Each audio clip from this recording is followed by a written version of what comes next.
Well, I want to welcome everybody to Hawthorn University's webinar series. I'm Paula Bartholomew, Director of Online Events, and I'm so pleased to be here together and to be able to facilitate this presentation for us all. Our focus for today's webinar is Interpreting Blood Chemistry Lab Values, Why Functional Ranges Matter. And this is just the part one of this webinar. And today we're going to discuss blood chemistry lab tests from a functional perspective, and Georgette's going to help us identify certain patterns that may emerge in looking at various blood tests that will help us and really assist us in caring for our clients. So we'll be reviewing specific markers from commonly run lab tests in order to understand when and why a test is ordered, and specifically how to analyze the results. As usual, we'll have time for question and answers. We'll hold them to the end of the presentation. So any questions or comments that you have, write them in at any time during the question panel, and so that you're in queue, and I'll present them to Georgette at the end of her presentation. And I'll also remind you that this presentation will be recorded and it'll be available for replay on our website in just a few days. I want to give you a little bit of background about our presenter, Georgette Schwartz. She's been a nutrition and fitness educator and a specialist focusing on mental and physical well-being for over 20 years. And what started as a passionate interest has turned into a dream career for Georgette, who currently serves as a director of nutrition at Integrative Acupuncture. And through resolving her own health challenges with dietary and lifestyle changes, Georgette became inspired to help others and is now devoted and a thorough student of and practitioner of the healing arts. She holds a Master of Science in Holistic Nutrition from Hawthorn University, and her thesis was on the role of ketogenic diet in the fight against cancer. It was a really great thesis to review. She's also board certified in holistic nutrition as a licensed fitness trainer and certified as a metabolic balance coach, a healthcare practitioner in metagenics, first-line therapy, a GAPS practitioner, a gluten practitioner, and a Walls warrior. Georgette has numerous professional associations, including the International and American Association of Clinical Nutritionists, the National Association of Nutrition Professionals, and she's an active member of the Institute for Functional Medicine, IFM. All right, that's a beautiful bio, Georgette. So I'm really pleased to have you back with us again. Thank you, Paula. It's nice to be back. Hi, everybody. We asked you to come back because of your knowledge and experience with lab testing and to be able to give us more insight on blood testing. So I'm really looking forward to listening to you and gaining from your expertise and help us to understand and then really be able to implement this information. So thanks so much for that. Oh, you're welcome. Happy to be here. So, well, hi, everybody, and welcome. I don't know how much experience everybody has had with lab values, or if you're even able to run them, or if you review them when you're doing your nutritional work. And I know most of you are students, so you may not even be in the clinical world yet, but it is one piece of the puzzle that definitely helps us to identify and work with our clients at a deeper level.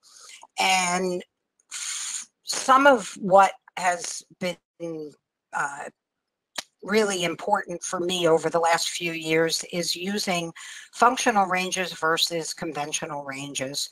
So conventional ranges are set to cover 96% of the population. And 96% of the population, unfortunately, is walking around ill, sick, not feeling well. So it's not necessarily the optimal place to be. And the conventional ranges identify and diagnose disease, and they do not identify dysfunction. You're sort of either low or high, and it's very black and white. Unfortunately, a lot of my I'm in a medical office, so if I say the word patients, you'll forgive me. But a lot of my patients will come in and say, but here's my blood work. The doctor said everything was fine, but yet they feel horrible. And so everything clearly is not fine. And like I said, 96% of the population falls within the clinically normal reference range. And when a patient is told by their doctor that they're normal, their labs are normal, I think it gives them a false sense of security. But what I've also noticed in the last few years is that then they're really confused. They don't understand why they don't feel well if everything is fine. So conventional ranges do not reflect optimal health. And if you've ever looked at a comparison of functional ranges to conventional ranges, you can see that functional ranges tend to be tighter. Not all values are tighter, some are the same, but most values are tighter, and that reflects a healthier state. I will often tell my clients, this is an area where you don't want to be the head of the class or the bottom of the class. You want to just kind of be. And so it's really a better reflection of better health when we're working in functional ranges.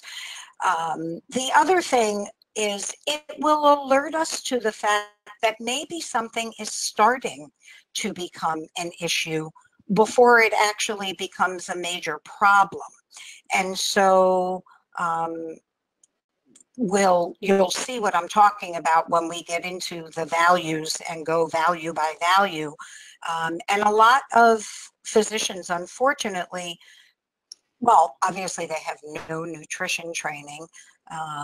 And so they're not looking at the things that we're looking at when we're looking at lab values. And so, like I said, it's just one tool in determining a person's well-being. And the numbers are important because the blood doesn't lie, but we also have to worry about our how our patients feel, how our clients feel, and what their lifestyle is and what their habits are. So this is a very long chart of the difference between lab range and optimal range, and you'll see it called functional range, optimal range. And oh, I'm going the wrong way, sorry. Okay, so I'm going to go in order of the chart. You will all be able to access the chart when the thing goes up live online through the Hawthorn website. So we're going to go through and just take a peek at some of the ranges that I've chosen, which is mostly the CBC, complete blood count, and CMP, comprehensive metabolic profile. So the first thing that comes up is the white blood cell count. And on many labs, you'll also get a breakdown of the white blood cell count. But the main function of white blood cells in the body is to fight infection, react against foreign bodies or tissues, and defend the body. We see it increased in childhood diseases, acute viral or bacterial infection, intestinal parasites. So if you can't do a stool test on somebody, this may be an indication, if their WBCs are elevated, that there's some intestinal parasitic activity going on. Some cancers will show elevated white blood10s, infectious mono, and then adrenal dysfunction. When the body is extremely stressed, we're dealing with either chronic adrenal insufficiency or acute adrenal insufficiency, we can see an elevation in white blood cells. When they're decreased, it would be a chronic viral or bacterial infection, and that can be literally left over from childhood. So it's definitely important to pay attention to because it means it's been going on for a very long time. Autoimmunity, you'll see a decreased WBC, hepatitis. This would be where we would come in a pretty strong way. Vitamin B12, B6, and folic acid anemia, and then again we see chronic intestinal parasitic activity. Next marker we're going to come across is our red blood cell count, and the red blood cells carry oxygen and transfer of carbon dioxide from the tissue to the lungs. And when the red blood cell counts are increased, we have a condition called possibility of a condition called polycythemia, which is where the bone marrow is making too many red blood cells, or respiratory distress, as in asthma or emphysema. When they are decreased, it is usually indicative of iron anemia, B12, B6, or folic acid anemia, and then liver and kidney dysfunction and some cancers. I find in my clinical work that a lot of times the iron, and we'll get into this later with patterns, but also on the next webinar when we do protocols and case studies, that sometimes just correcting the B12, B6, or folic acid deficiency will correct the iron deficiency without even having to supplement with iron. And again, we have to think about digestion. If somebody is not, they could be eating a really good diet. If their digestive tract is not working well and they're not able to absorb and use the B12, B6, and folic acid because of lack of intrinsic factor or whatever else might be going on in the GI tract, it is definitely something to be aware of. So that's why, of course, the intake that you do is of extreme importance. By the end of the webinar, I promise I'll get the scrolling right in the right direction. Hemoglobin, it's a major component of the red blood cells, and of course it is the oxygen carrying component of the RBCs. When it's increased, it 90% of the time from what I have seen is it's simply a matter of dehydration. And sometimes it can be false dehydration because patients are told to fast going for blood work, and that is taken to mean nothing.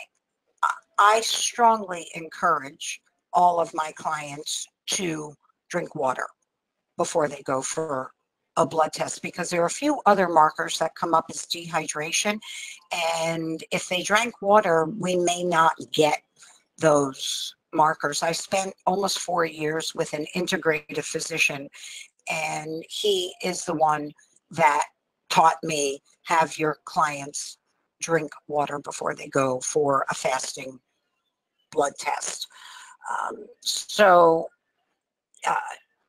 Dehydration is a big factor. And then emphysema makes perfect sense. Emphysema, people can't get enough oxygen. So if hemoglobin is increased, it's not necessarily doing a really good job. Asthma, and again, polycythemia comes up, too much red blood cell production from bone marrow. When it's decreased, generally indicative of iron deficiency anemia, microscopic internal bleeding, and digestive inflammation. Next value that usually comes up on the lab is hematocrit, and this is the ratio of red blood cells to the total volume of blood. Again, we see it increased in dehydration, emphysema, asthma, and polycythemia, and then decreased pretty much the same as the hemoglobin. They really do go hand in hand because it is a component of the ratio.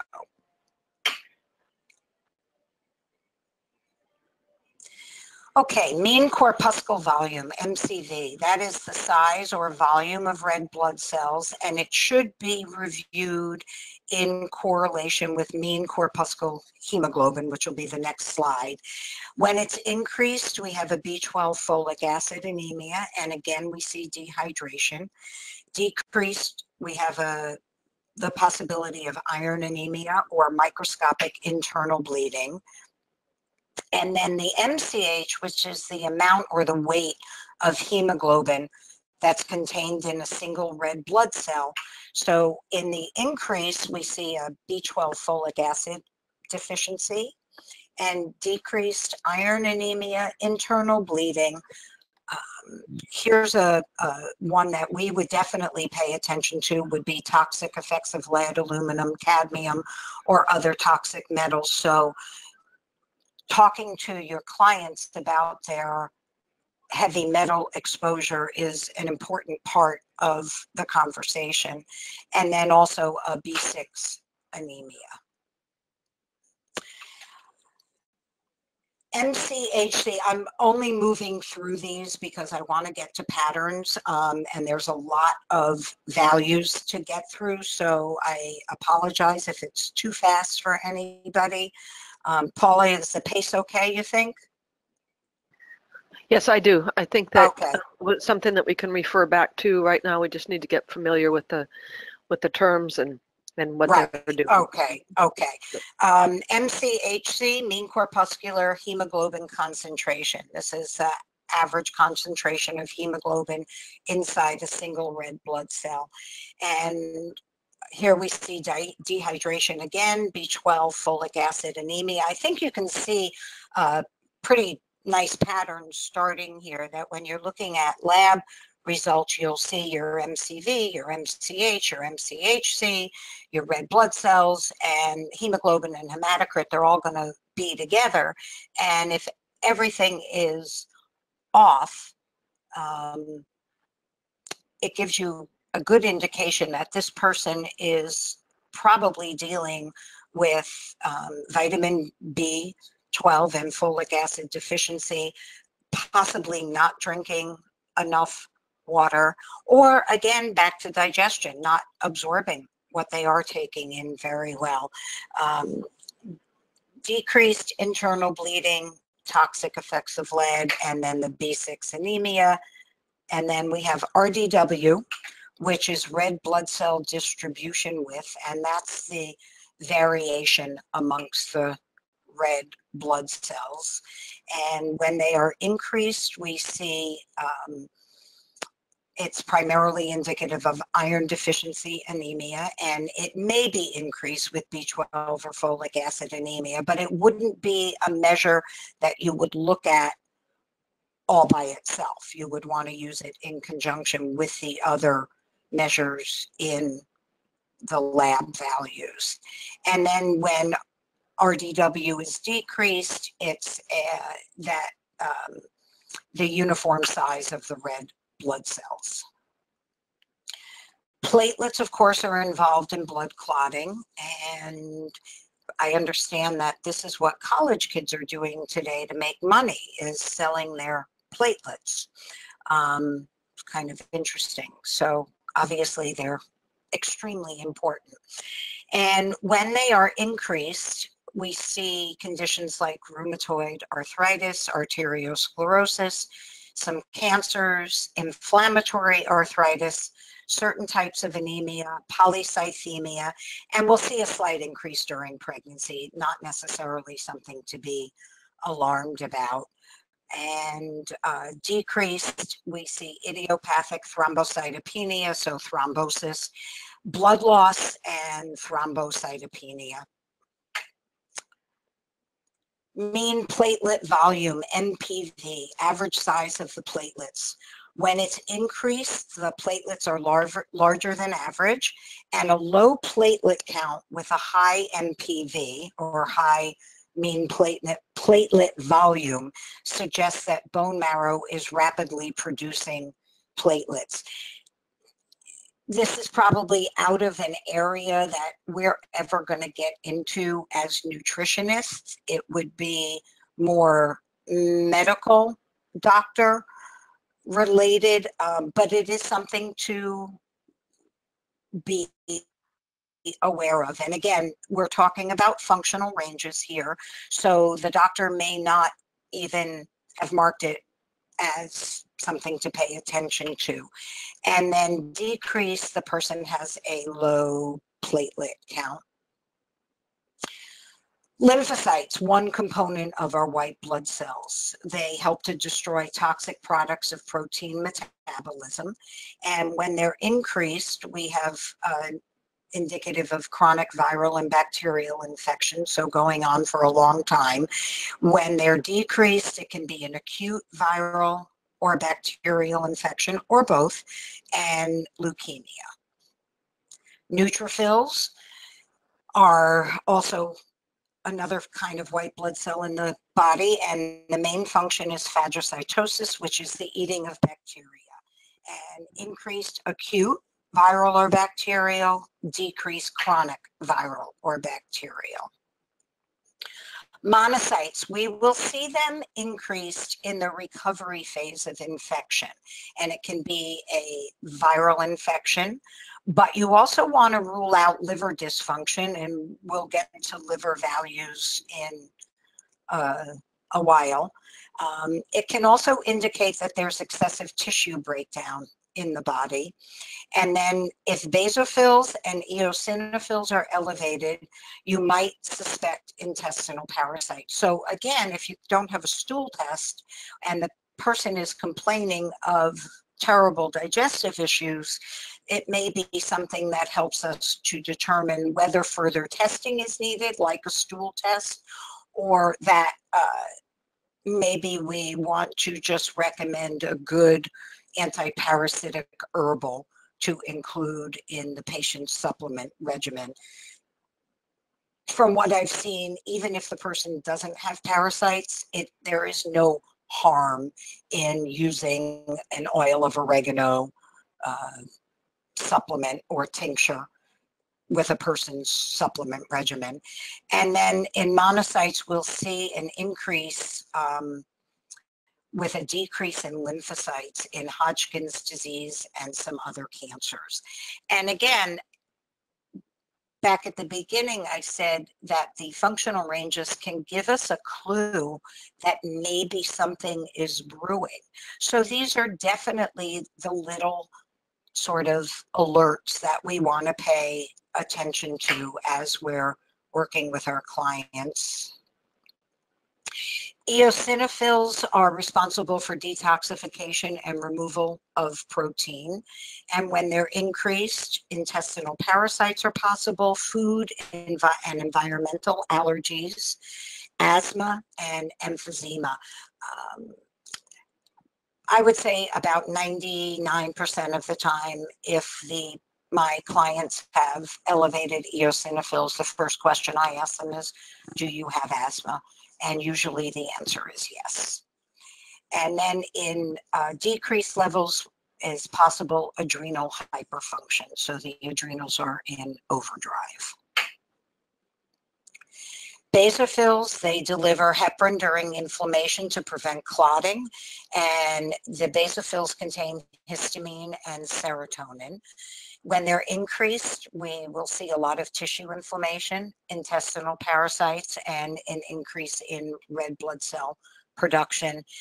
And then decreased acute allergic reactions. So your patient is just walking around basically sneezing, coughing, hiving, watery eyes, runny nose, etc. Okay,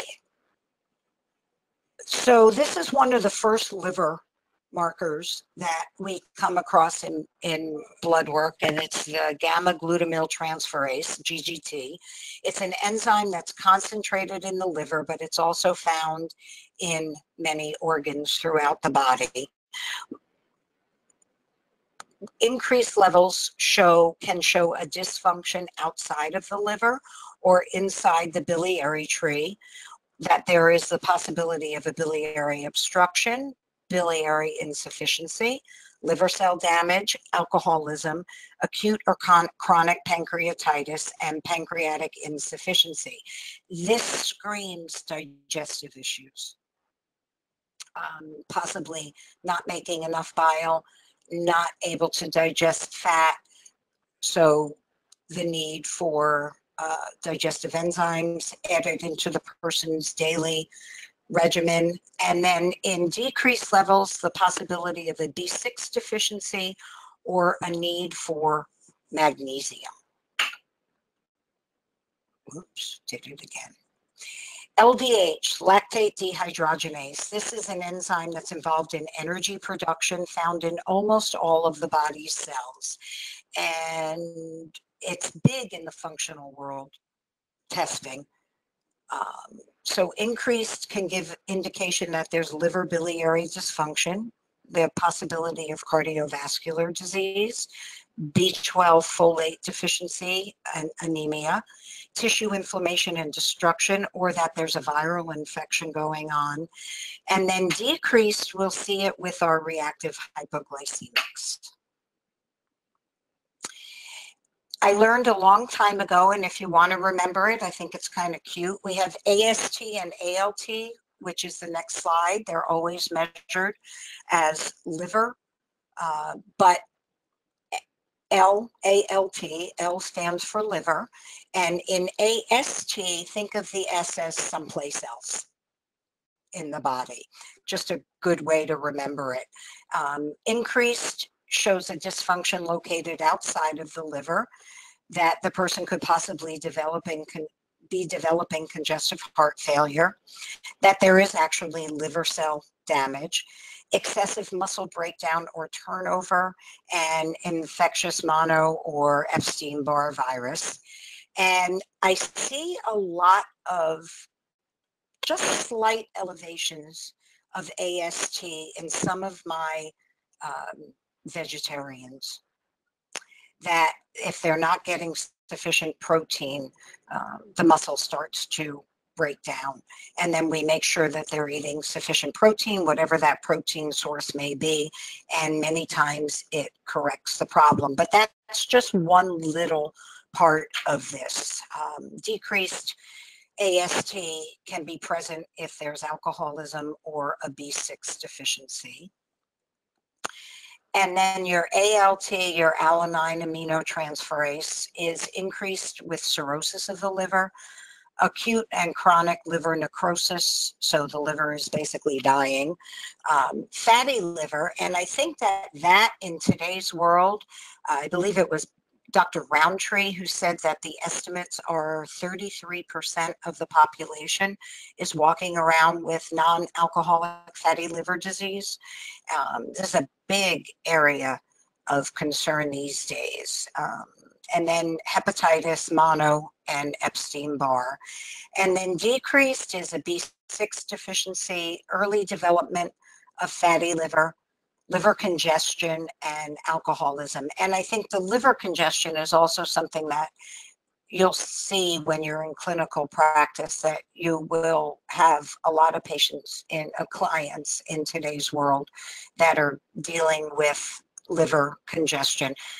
You know, we're exposed to so many toxins. Diets aren't what they should be.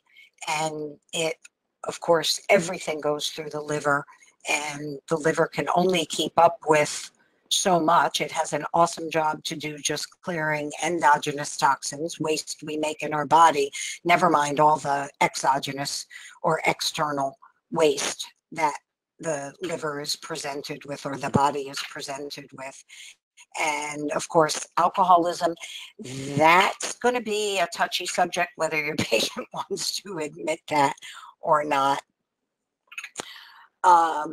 Alkaline phosphatase, ALK-PHOS is how it's so sweetly referred to, and it's located in several tissues, mainly the liver, the bone, the intestines, the kidney, and the placenta. When it's increased, there's a chance for liver cell damage, bone loss, increased turnover of bone growth and or repair, and fracture healing. And then decreased is indicative of zinc, vitamin C deficiencies, and possibility of a biliary obstruction. Bilirubin is the end product of hemoglobin breakdown by the spleen, liver, Kupffer cells, and bone marrow. And so what you'll usually get a measurement of is a total bilirubin measurement, a direct bilirubin measurement, and an indirect bilirubin measurement, and you can see that total bilirubin is a combination of direct and indirect.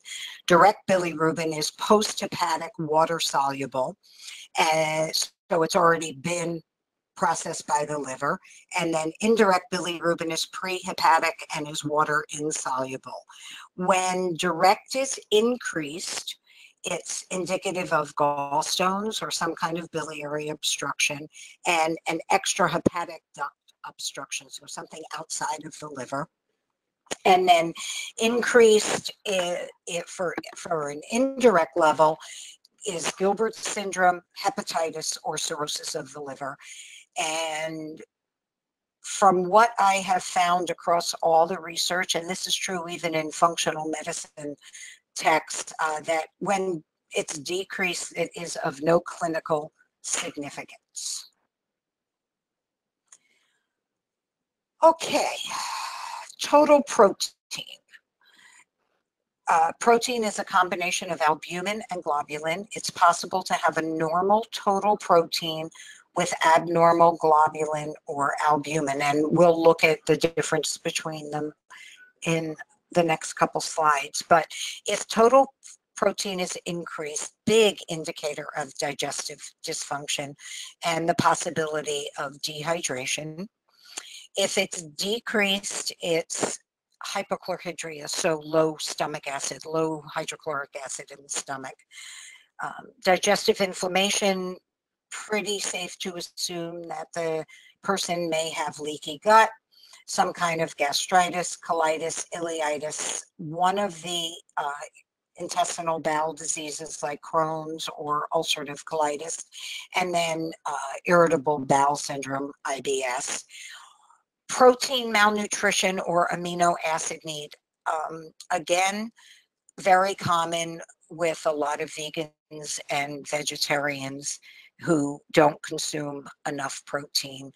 And I think that one of the things that we have to pay attention to is if somebody hasn't eaten protein in a very long time and you're trying to increase their protein digestion and absorption, the body may need a little help in doing that. So it may need some hydrochloric acid, and it may need the digestive enzyme protease, because the body will sometimes shut down or slow down production of something when it isn't needed. And people that have been vegans or vegetarians for a long time, I find that when we give them a digestive enzyme that covers all the bases with some hydrochloric acid, they tend to do much better. Albumin is produced by the liver, and it serves as the transport protein for many substances. When it's increased, it is indicative of dehydration. Decreased, we see liver or biliary dysfunction, hypochlorhydria, oxidative stress, protein malnutrition, and a need for vitamin C. And if you think about what oxidative stress is, it makes perfect sense that the person would need vitamin C, because oxidative stress is pretty much a very oversimplified explanation, is too many free radicals, not enough antioxidants, and we end up with oxidative stress. So a need for vitamin C, C being one of the greatest antioxidants, would be helpful in that kind of a situation. And then globulin is useful with other tests for determining degenerative, inflammatory, and infectious processes. Increased globulin is, again, we see hypochlorhydria, the possibility of heavy metal toxicity, or liver dysfunction. And when globulin is decreased, digestive dysfunction or immune insufficiency.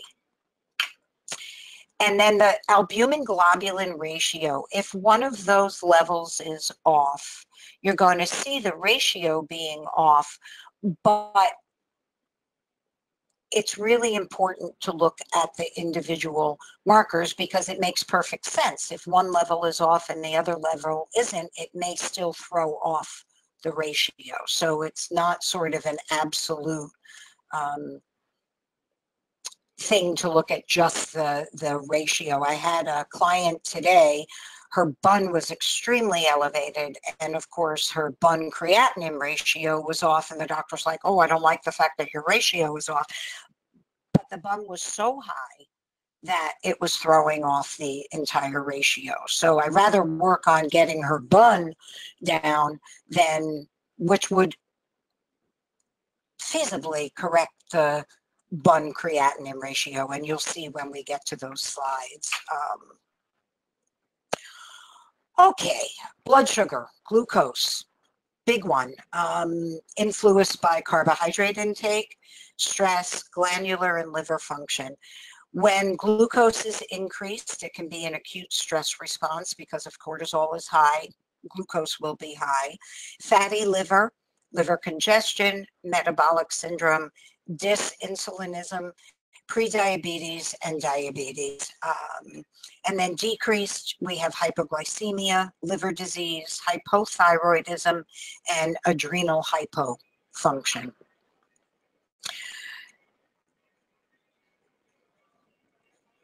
Oh, I had it right. Hemoglobin A1C. This is representative of glycated hemoglobin, and it is really used when trying to figure out whether a person is diabetic or not, because it's like a 3 to 4 month snapshot of what somebody's blood sugar has been doing. You know, you could eat really clean for 2 or 3 days and go in and get your blood done and have a great glucose level, but you can't really cheat the hemoglobin A1C level. So it's something that I request all the time when I'm doing blood work in our office. As I said, because I'm in a medical office, I have the ability and the option to run lab tests. So increased is diabetes or pre-diabetes, depends how increased the A1C is. And then decreased, we see hyperglycemia. All right, blood urea nitrogen. This is the difference between production and clearance of urea, which is the end product of protein metabolism. And when BUN is increased, it can be indicative of dehydration. The patient is possibly taking diuretics. Diet, as in excessive protein intake, chronic kidney dysfunction, kidney hypertension, urinary obstruction, or cirrhosis of the liver. And then decreased, we can see liver failure, protein malnutrition, or celiac disease, because celiacs really have a hard time pretty much digesting and absorbing just about everything. And then creatinine is essential substance required in the contraction of muscle. It increased when we have increased muscle mass, so your bodybuilders, you might see an elevated creatinine level.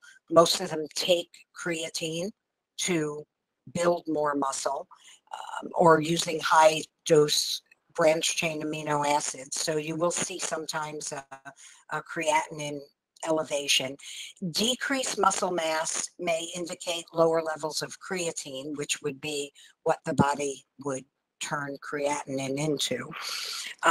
Therefore, BUN is a more sensitive indicator of kidney disease. So we don't always want to just look at creatinine in kidney disease, but if it's increased, it can be indicative of chronic kidney or renal dysfunction and benign prostate hypertrophy.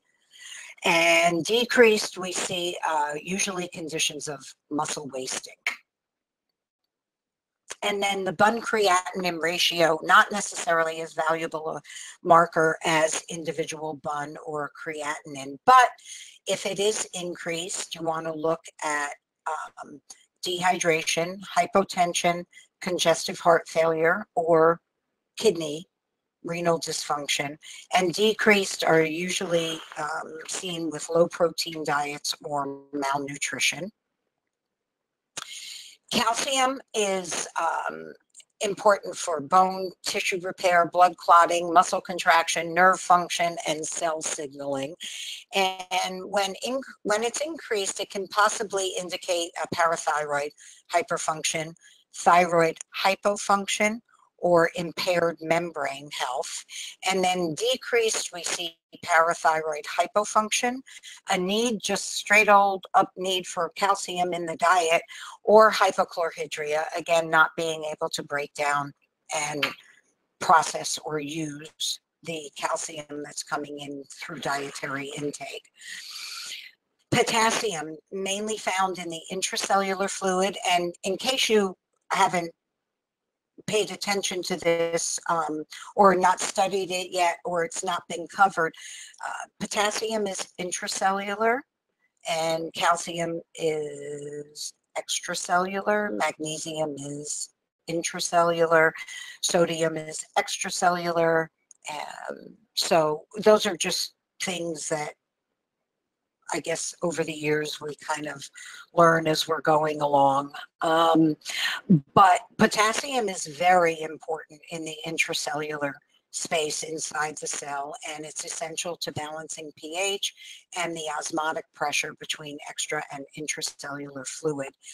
And when it's increased, we'll see adrenal hypofunction, renal dysfunction, and possibly a low dietary intake with a high sodium intake. So somebody who doesn't eat a lot of vegetables and eats a lot of packaged processed food, you will often see an increase in their potassium. And then decreased is seen when a person may have excessive diarrhea or is taking a diuretic or has adrenal hyperfunction. Sodium is important in regulation of the extracellular fluid balance, acid-base balance, and renal, cardiac, and adrenal function. When sodium is increased, it can be dehydration, renal dysfunction, adrenal hyperfunction, and decreased, a person's taking diuretics, or we have adrenal hypofunction, diarrhea, or edema, fluid retention. Chloride is the main anion, and it's important in evaluating acid-base relationships, hydration status, and adrenal and renal kidney function. When it's increased, possibility of renal dysfunction, dehydration, and metabolic acidosis. Then decreased, we have hypochlorhydria again, metabolic alkalosis, and adrenal hypofunction. Everybody today is worried about being alkaline, and you can actually be too alkaline just like you can be too acidic.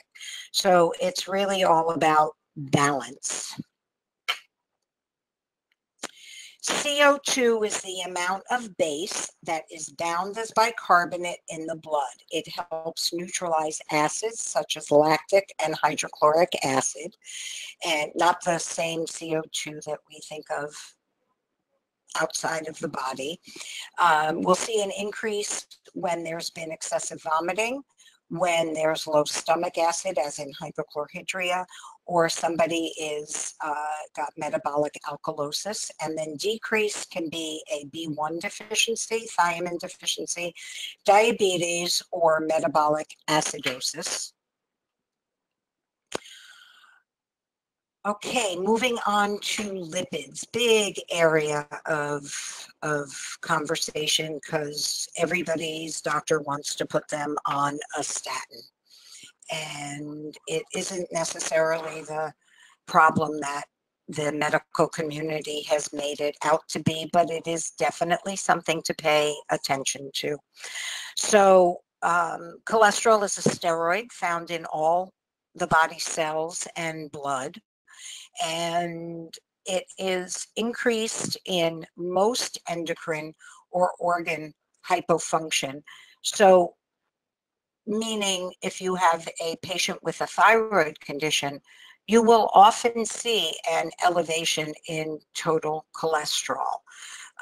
Coronary artery disease, diabetes, primary thyroid hypofunction, poor metabolism of fats, or fatty liver.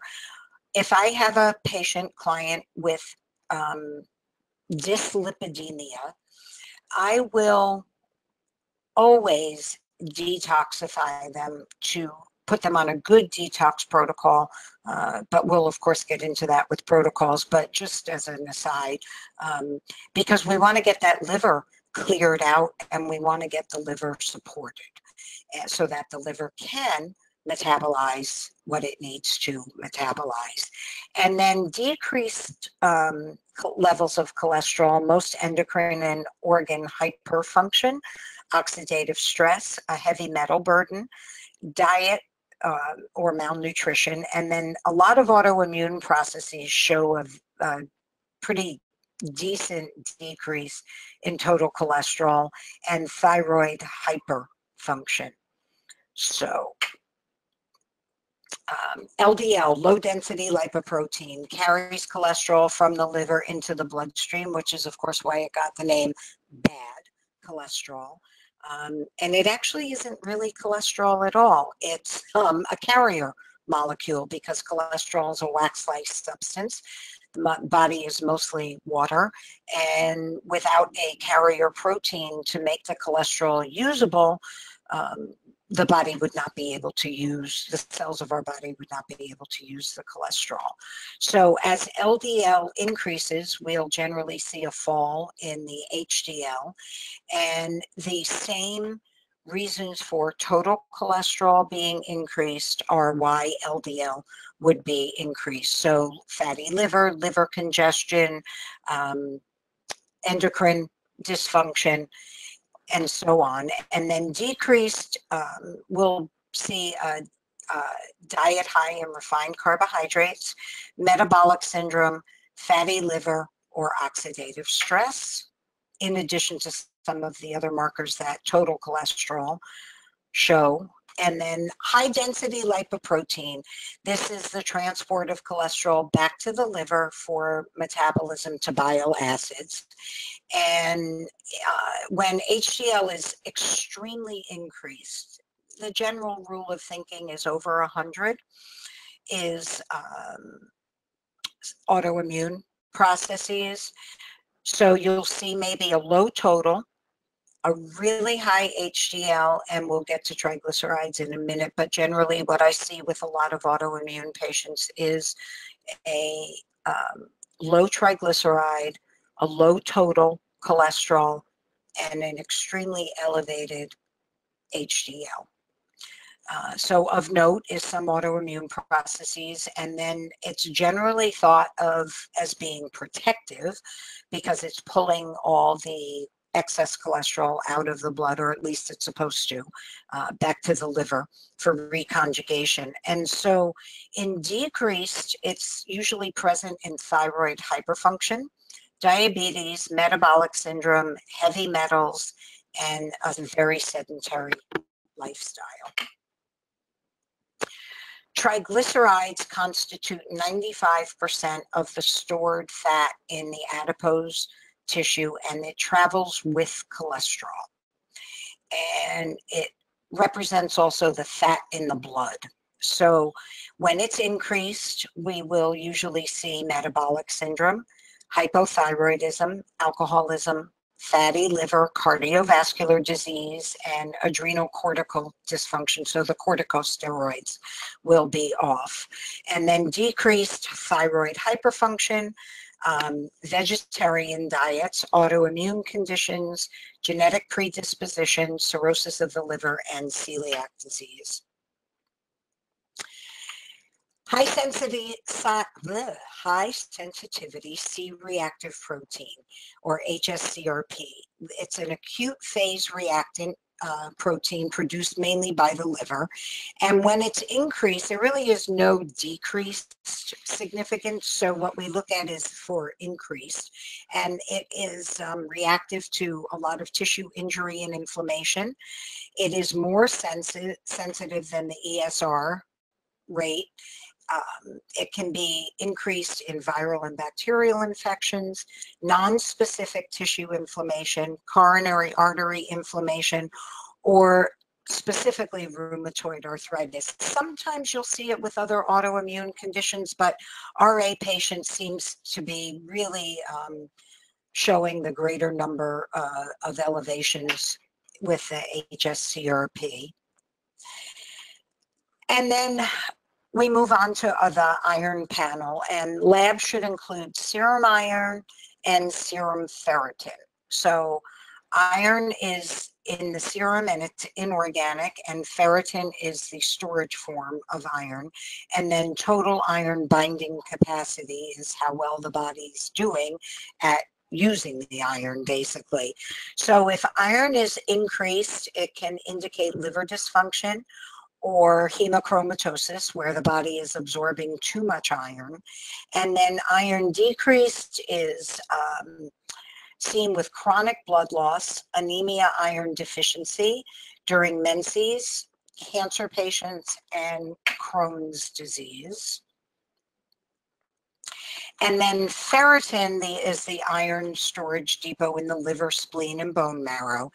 And when it's increased, it's generally because of an excess iron consumption, iron overload or hemochromatosis, inflammatory diseases, hepatitis, HIV, and cancer. So again, a lot of liver relationship there. And decreased is an iron deficiency anemia. And then total iron binding capacity. If it's increased, we have anemia because it's sitting there and not being used, basically. Iron deficiency or internal bleeding. And decreased, we have hemochromatosis, iron overload, microscopic bleeding, or protein malnutrition. Thyroid panel.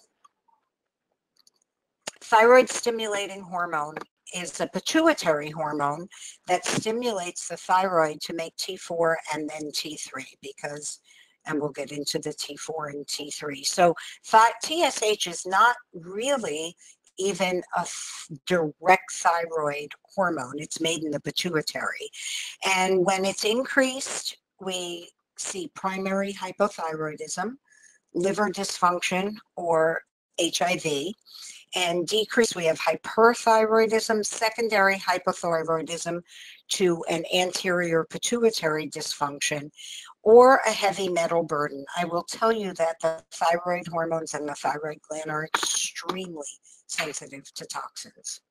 So it's definitely something to watch for and look for. T4 and free T4, and then T3 and free T3. T4 is the major hormone secreted by the thyroid gland. It's transported through the blood down to thyroid binding globulin and albumin. And the free T4 is a small portion of the total T4, but it is the metabolically active fraction. So it's hard to know in a lot of the thyroid panels, unless you do a full thyroid panel on somebody where you're measuring free and total, what's really going on with the thyroid. But when T4 is increased, it's hyperthyroidism or can be from thyroid replacement drugs like levothyroxine, Synthroid, things like that.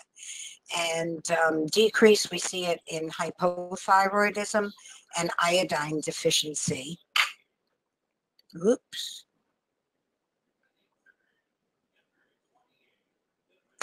And then the T3 and free T3, if it's increased, it's hyperthyroidism and iodine deficiency, and decreased is hypothyroidism and selenium deficiency. So T4 converts to T3 with a lot of cofactors. The two main ones are iodine and selenium. And every cell in the body uses T4 and T3, but you have to be able to make the conversion because the T3 is definitely the more metabolically active form of the thyroid hormones. All right, when somebody has adrenal hyperfunction, these might be some of the potential markers that you'll see. And the problem with adrenal hyperfunction is eventually the adrenals get tired and they stop being able to mount a proper, help the body mount a proper stress response. And so it's important to correct this, and it isn't just about correcting blood levels. I think that this is where lifestyle becomes a big part, you know, teaching a person how to manage stress, helping them manage stress, meditation, yoga, breathing, finding things that they like to do that they enjoy, because we all have stress. We just have to figure out how to manage it, because most of us can't eliminate the stressors that we have. But in adrenal hyperfunction, we will see an elevated sodium, chloride, CO2, and BUN level, and possibly low potassium, cholesterol, and triglycerides. Adrenal hypofunction, they're tired. They're not necessarily working so great. And we'll see elevated potassium, cholesterol, and triglycerides with low sodium, chloride, and blood glucose. Anemia, B12, folate anemia specifically. You'll see a high MCH, MCV, RDW, MCHC, serum iron, and LDH, and then a low red blood cell, hematocrit, hemoglobin, white blood cell, neutrophils, and the uric acid might be low. With an iron anemia, you'll see a high total iron binding capacity, transferrin, and globulin if hypochlorhydria is also present, so low stomach acid. And then low, we'll see serum iron, B low, ferritin low, hemoglobin, MCV, globulin, and phosphorus. Again, it's looking at the big picture. I said earlier, sometimes correcting B12 folate deficiencies will help correct the iron, but the person may also need iron supplementation for a small time, or even better would be getting iron from food. And of course, red meat is the most bioavailable form of iron. Vegetables have iron, but it's bound iron. So spinach, yes, it's high in iron, but it's mostly bio-unavailable. Cooking it helps make it more bioavailable. So this is something you have to watch for when recommending dietary patterns and plans. Atherosclerosis. We see elevated triglycerides, cholesterol, LDL, but also pay attention to uric acid levels, C-reactive protein, and a platelet count. You'll see them elevated with a low HDL. And then autoimmune processes, we have a high HDL and a high LDH with low triglycerides and low cholesterol. Dehydration. This is a biggie. I have so many lab tests come across my desk because I see, I don't know, 30 patients a week, and we do blood testing on just about everybody in our office. So, and I cannot tell you how many people show markers of dehydration. And so you'll see an elevation of the red blood cells, hemoglobin, hematocrit, total protein, albumin, sodium, potassium, and BUN. And then usually nothing will be low. So diabetes and hyperglycemia, we'll see elevated blood sugar, blood glucose, hemoglobin A1C. It may show up in cholesterol, triglycerides, BUN, and creatinine. But if all of these are elevated together in somebody's lab work, you can pretty much work towards getting them out of a diabetic state.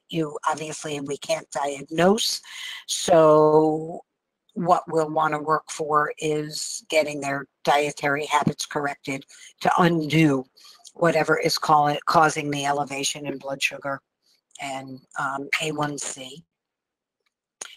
And then also with diabetes, you'll see the patients will have a low HDL.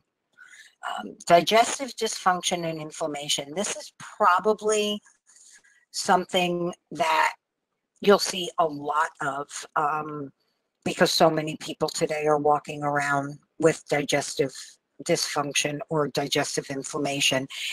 And you'll see an elevation in BUN, basophils, and alkaline phosphatase, and then a low total protein, total globulin, albumin, phosphorus, and creatinine.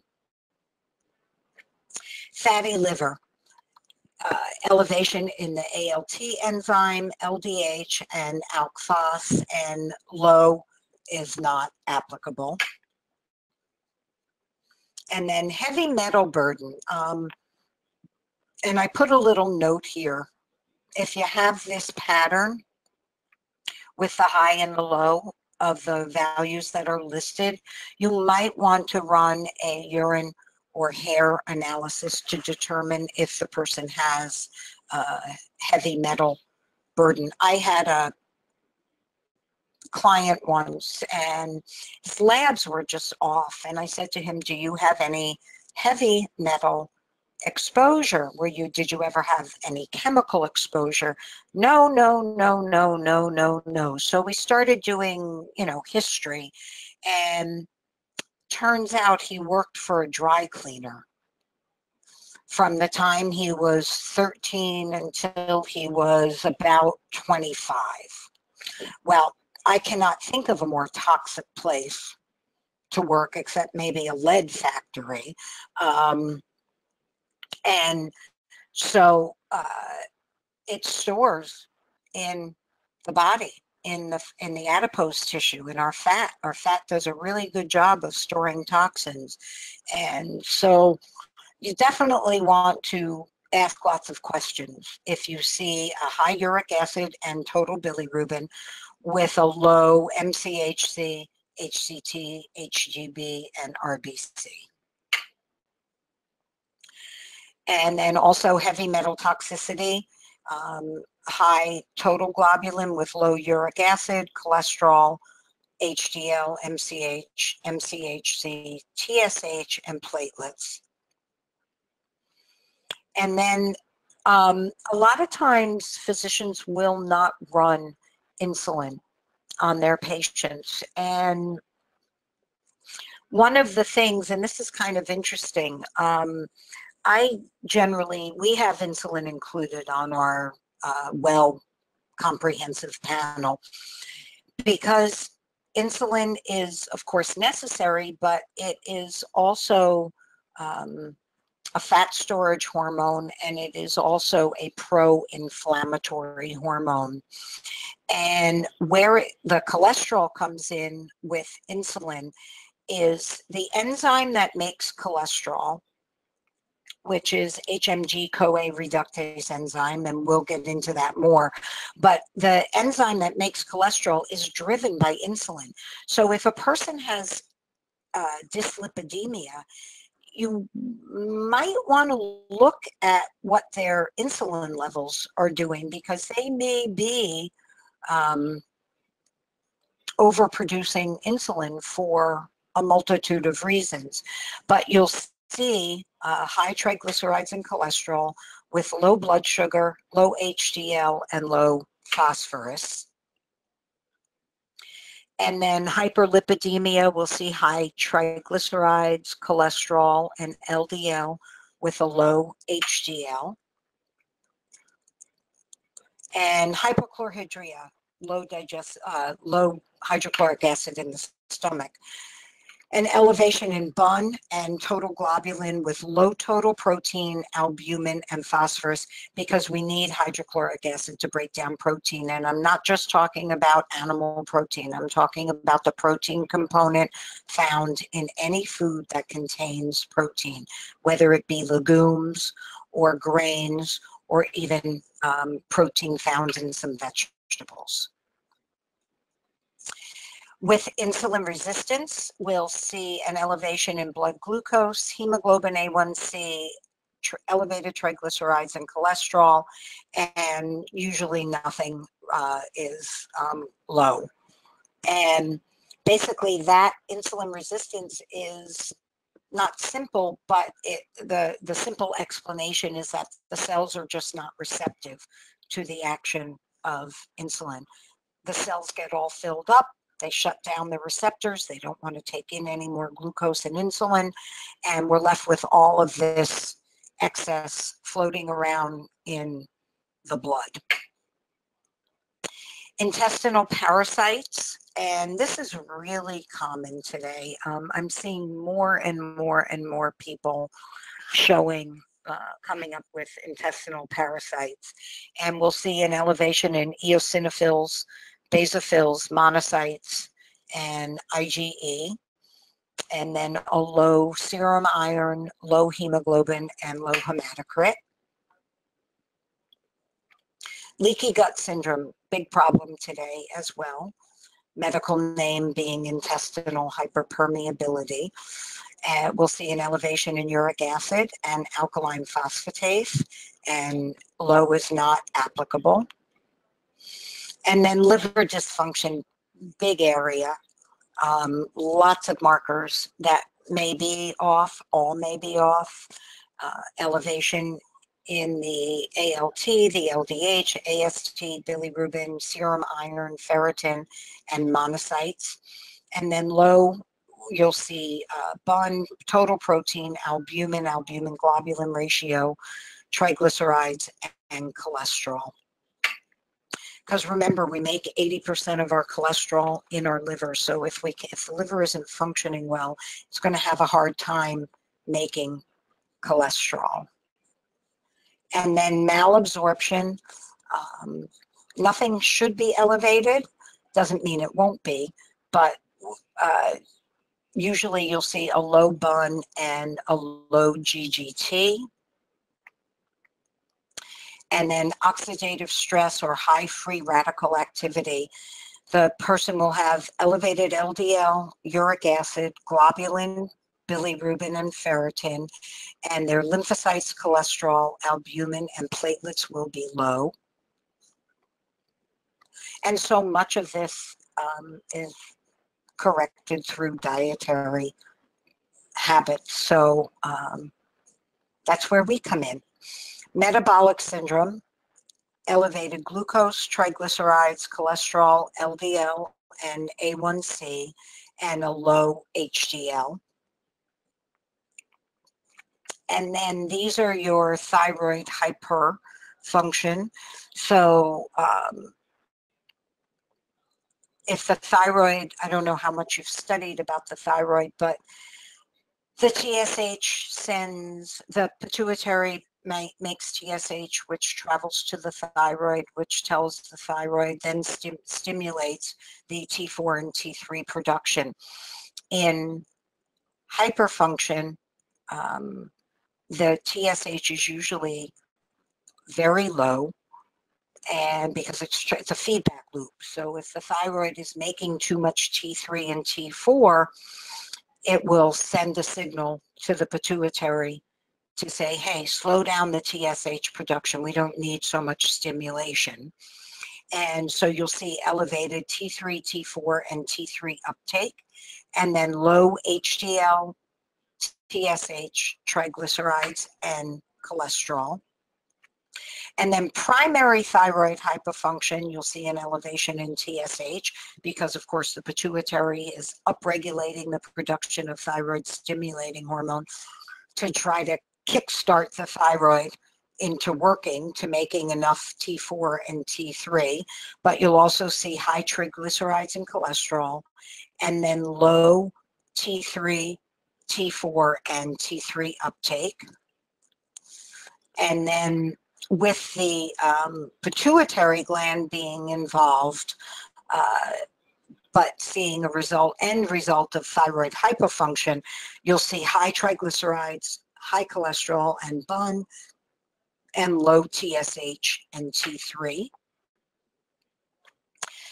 And then all your vitamin B12 folate deficiency markers, the mean corpuscular hemoglobin, MCV, RDW, LDH, and serum iron, along with low red blood cells, hematocrit, hemoglobin, total white blood count, neutrophils, and uric acid. And then the need for vitamin C. It isn't necessarily a vitamin C.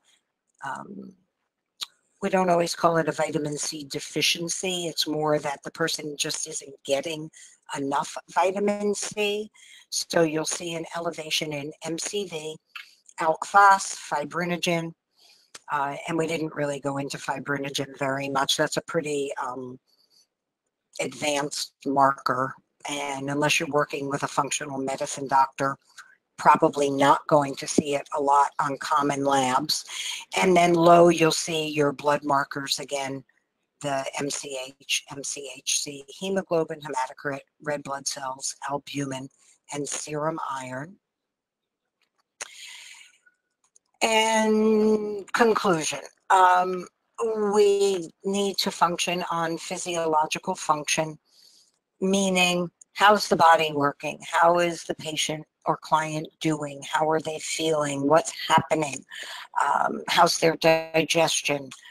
And then use different methods to analyze clients. So depending upon what kind of accounts you're able to set up, and we do a lot of like micronutrient testing in our office. We do a lot of stool testing in our office. We'll do an ASI, which is adrenal stress index, a salivary test. And then you want to also, of course, gather information from the client, not just data. And I don't know that normal exists, because what's normal for me for sure is not normal for anybody else. And again, as I said in the beginning, blood doesn't lie, but it isn't the only marker or the only thing that we should pay attention to.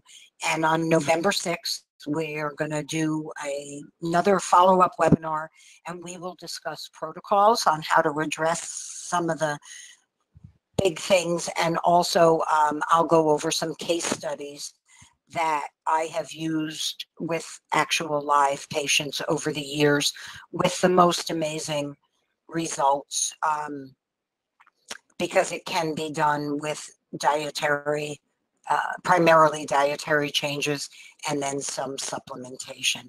So thank you for indulging me and listening and being on the webinar.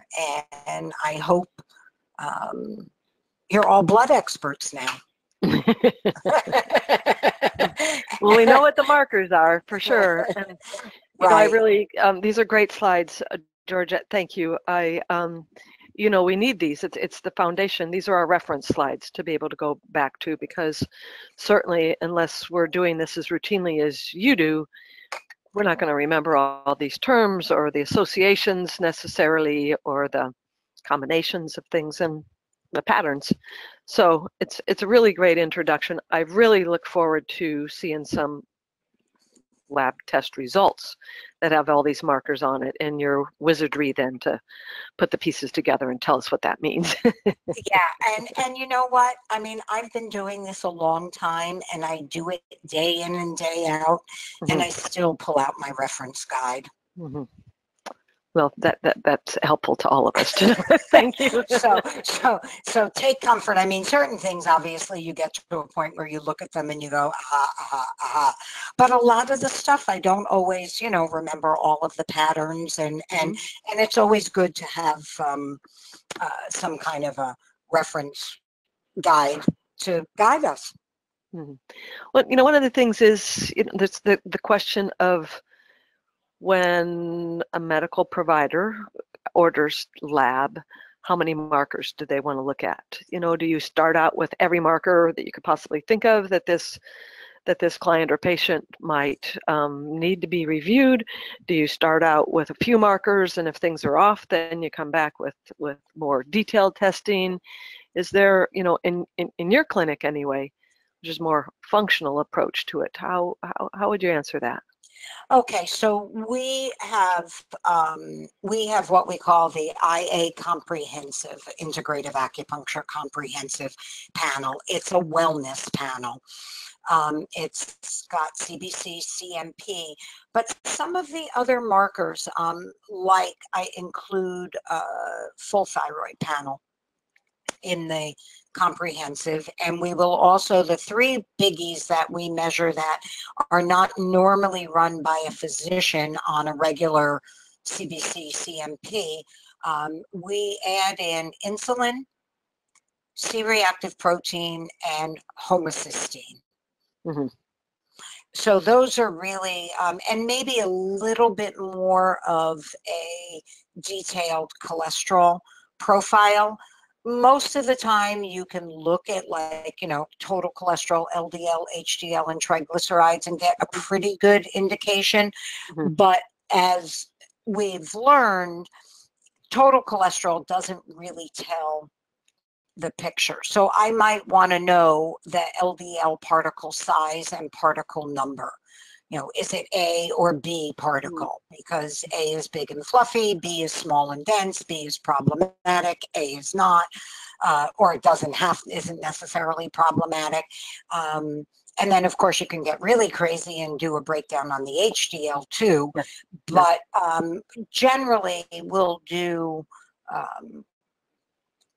total LDL, HDL, and triglycerides. And then if that's really off, I may ask for what's either called an NMR or a VAP profile, or the cardio IQ, which gives us a much further breakdown. So really we run CBC, CMP.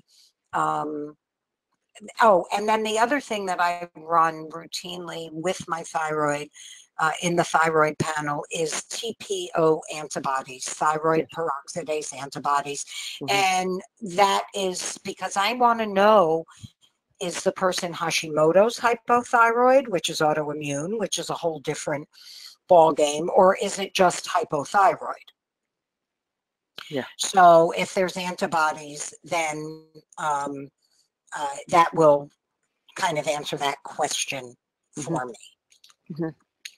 Great, thank you. And you know, there's a question that came in early on about if a medical provider refuses to order a complete test of any sort, and you feel like they need to have more things reviewed, unless you're a medical provider, there's not much you can do about it, right? I mean, you need to be licensed to be able to order blood tests, unless we're going through something like Labs Direct and some, you know, things like that, correct? Right.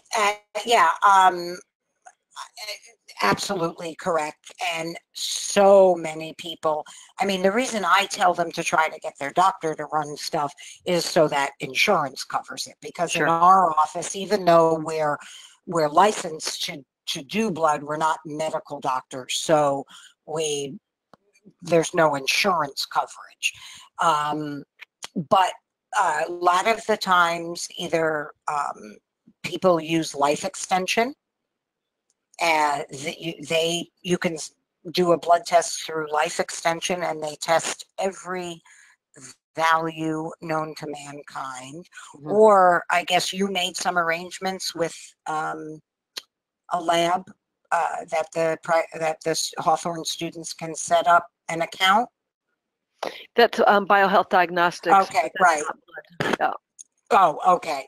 So you just have to go, I mean, if you just get back a basic CBC and CMP, use the functional reference that's been provided. The first slide that you had in this presentation, right? Exactly. Or order the reference book from Dick and Weatherby. And just look at the markers that you have available. You know, I notice a lot on regular CBCs and CMP tests that they'll get a white blood cell count, but I never get breakdown of like lymphocytes, monocytes, eosinophils, basophils, etc. Yes. So I have to just kind of go with what their white blood cell level is and what the person is telling me they're experiencing. Yeah, it's important to listen. It's very important. To ask good questions and to really. And then listen to the answer. Yeah. Right, right. Yeah. You know, because the more you ask, the more, how's your digestive function? Oh, it's fine. Mm-hmm. Really? Do you go to the bathroom every day? No, I only, you know, poop 3 times a week. Well, then your digestive function isn't fine. Mm-hmm. You know, and just questions like that. Men are notorious for not wanting to answer that question. It's pretty funny. But so, you know, you use what you have and do the best that we can. That's right. I find that most medical providers, most people that come in to see me and labs that I have reviewed are CBC or CMP or a combination of that. Right. If they were going to run thyroid, they run TSH and say, I don't care, you know, I've asked for myself personally to have full panels run every time. It's like, nope, I should, you know, you can spend that if you want to, Paula, but I'm only going to look at the TSH anyway. So it's up to you. I will tell you one little trick that I use, and that is I will, if I want something run, and they're going to try and get their doctor to run it, I will look up the ICD-10 code for that test. Yes. And because many times it's extra work for the doctor. They have to look up the ICD-10 code, or the nurse does, and anybody can Google ICD-10 obesity and get the code, right? Yes. So I will give them the test I want run and the ICD-10 code so that it takes a little bit of burden off of the doctor. Just a, you know, be kind to all kind of theory. Understand. Okay, very good. But it's curious to me, this almost insistence to not run, you know, more deeper panels. And the flat out resistance to insulin. I was like, you know, there's two reasons that I've gotten about insulin. One, the patient's insurance won't cover it. I think that's reasonable to consider, but ask the patient if they want to pay for it out of their pocket. Then give them the choice. And but also that it's like, well, it's expensive. It's not covered by insurance, but it doesn't tell us anything anyway. Which is so unbelievably, I mean, I you know, I don't have a medical degree, but oh my God, it's absolutely not true. Yeah. Yeah. And it is so telling of so many things. You know, it's a fat storage hormone. If you have an overweight patient, oh my God, what's their insulin doing? Yeah. So, plus it's a pro-inflammatory hormone, and here's my take on some of it sometimes, and this may be really too conspiracy theory or too flippant about it, but I think they don't run what they don't necessarily understand or know how to explain. So that's a really good point. And that's fair too. But you know, we can encourage them to learn. Right. You know, maybe if they harp enough, if they bother their doctor enough, maybe one day they'll start giving in and say, yes, I'll do it. Okay. Let's get to a few of these other questions while we have some time. If borderline elevated bilirubin a concern if it stays the same level over the years? And the follow-up on that is, doc frequently ignores that marker at that level. What are your thoughts? I don't know that I would ignore it. I think the fact that it stays consistent is a good thing, but I would definitely maybe want to do some liver support, like milk thistle, just to make sure that and maybe some digestive support so that we're knowing that things are getting broken down. properly. So look at the bigger pattern also, you know, it's like, Exactly, okay, exactly. it's consistent over the years, it's your pattern. Right. And that's the other thing I think that's so important here is we're comparing to reference ranges and even functional ranges, but if you have a pattern that's consistent, it's true to you, and it doesn't necessarily mean that something's wrong, but it could, you know, beg some curiosity here and explore it a little further without the suggestion that something Right. happened, I mean, you know, I have it myself. For instance, cholesterol, elevated cholesterol has a pretty strong genetic predisposition. I have high cholesterol. Every single year, some doctor somewhere says to me, you need to be on a statin drug. I'm like, no, I don't.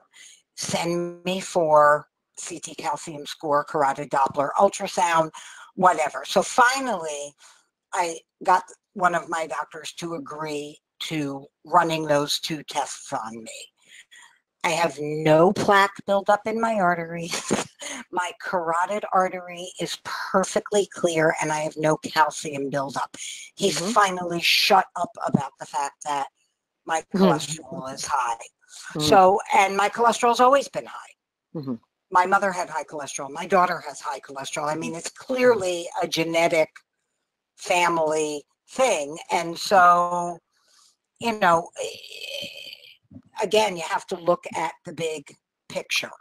Sure. Always look at that big picture. All right, here's another question. If I could get to it. If you have a client and from all outward appearances probably has metabolic syndrome, they're overweight, they're big around the middle, etc., what would be the most important markers you would be looking for? I would check their glucose, A1C, and insulin, and C-reactive protein. But if you have a 300-pound person sitting in front of you, you can pretty much guarantee, you know, increased waist to hip ratio, and their blood pressure is elevated, and et cetera, et cetera, et cetera. Because, and of course, most likely the cholesterol is going to also be elevated, because that is one component of metabolic syndrome. The deadly quartet, they call it. But I would want to know, I would say that insulin on that one would be way up high on the list of importance. Run the test, run the lab. Like, yeah, those are great markers to include, and it's why we might be able to anticipate it. We still want to validate it and see if there's anything else contributing also. Right, because the high sensitivity C-reactive protein is really a good marker for inflammation. You know, I've seen very mixed results with that. I mean, somebody that is incredibly inflamed, I mean, obvious inflammation, and it comes back nothing. there's not one. I've not had that very often. Especially, you know, where I've seen it most is with Lyme patients. Oh, okay. I don't have very complicated patterns anyway, but right. Yeah. And we don't get a lot of Lyme patients in our office. There's a couple of Lyme specialists in the area, so they go there. That's where they seem to go. Yeah. Okay. One more question. The female client with high uric acid levels but no gout has high lipids, high liver numbers. Why the high uric acid levels? You think there's an underlying issue? Yeah, well, if uric acid is elevated, obviously gout is the first thing that everybody goes to. But you want to look at the potential for atherosclerosis, oxidative stress, kidney insufficiency or kidney disease, circulatory disorders, or leaky gut syndrome. Yeah, leaky gut or some kind of toxin contributing to it. Exactly. Right. Yes, those curiosities. Yes. I had a client with consistently high uric acid numbers, vegetarian, vegan diet, very curious diet, ate tablespoons of spirulina every day for years, a number of other things. And so the uric acid kept coming back and back, and his practitioner would say, you gotta, it's your protein, and here's a person's hardly eating any protein. So some hemp seeds and some spirulina. Right. It turned out he had food sensitivity to spirulina. As soon Yeah, as well, that was taken out of his diet. He probably created a food sensitivity over the years by taking too much spirulina. Yeah, well. and also, I mean, food sensitivities go back to leaky gut. If you have food sensitivities, you most likely have leaky gut. Yeah. Okay. Well, I'm looking forward to part 2 on this on November 6th, Georgette. I want to see some blood tests. I want to hear the case client scenarios and then what your thoughts are, what to do about it. So we will be back. I have just a few closing comments, everybody. I want to remind you that the webinar was recorded. Isn't that a good thing? Because we're going to want to go back and take advantage of those slides there. And there's very good feedback coming in already, Georgette. I'm pleased, but there's a survey to fill out after the webinar ends. It'll help us if you give us some feedback, any comments about this presentation. So I thank you for taking the time and speaking to me about that.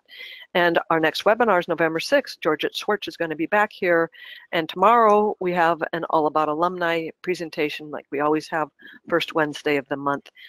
We have graduate Caroline Aslanian with us talking about her post-grad activities. So join us for that if you can. It's really a fabulous series. There's, several of you are on the call today that have been part of it, so you know what it takes and the impact that it has on the people that listen to it. So I want to thank you for that too. And with that, it concludes today's presentation. Thanks again, Georgette. My pleasure. Thank you. Thanks, everybody. Yeah, thanks everybody for sharing educational experience. Yep. Appreciate it. See you next time. Bye for now. Bye-bye.